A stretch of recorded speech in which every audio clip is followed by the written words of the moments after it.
రేవంత్ రెడ్డి గారు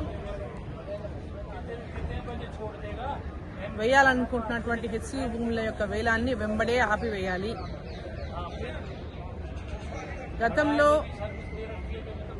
భూముల అమ్మకాన్ని వ్యతిరేకించినటువంటి రేవంత్ రెడ్డి, ఆనాడి కోకాపేట భూములు టీఆర్ఎస్ పార్టీ అమ్ముతున్నప్పుడు వ్యతిరేకించినటువంటి రేవంత్ రెడ్డి ఈరోజు హెచ్సియుకు కేటాయించిన భూములను అమ్ముకోవడంలో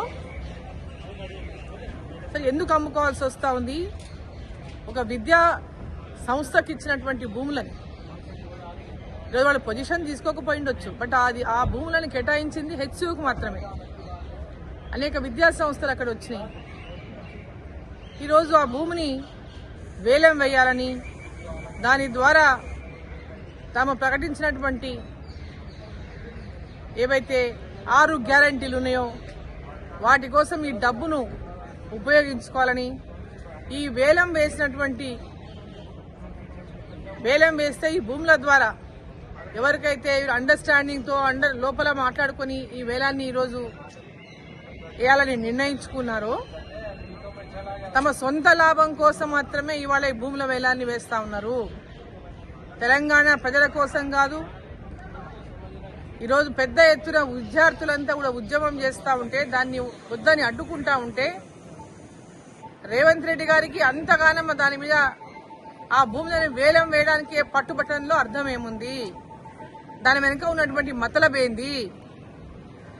ఎట్టి పరిస్థితుల్లో ఈ భూముల యొక్క వేలాన్ని ఆపివేయాలని చెప్పి సందర్భంగా రేవంత్ రెడ్డి గారిని నేను డిమాండ్ చేస్తా ఉన్నాను.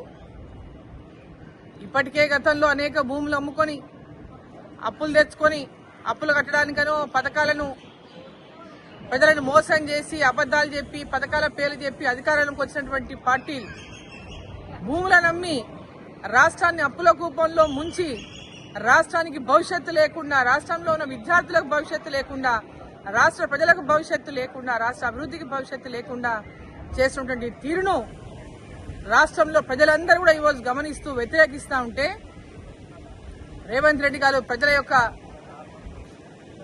అభిమతాన్ని గౌరవించాలి. ఎంబడే ఈ భూముల యొక్క అమ్మకాన్ని వేలాన్ని నిలిపివేయాలని చెప్పి సందర్భంగా నేను డిమాండ్ చేస్తా ఉన్నా.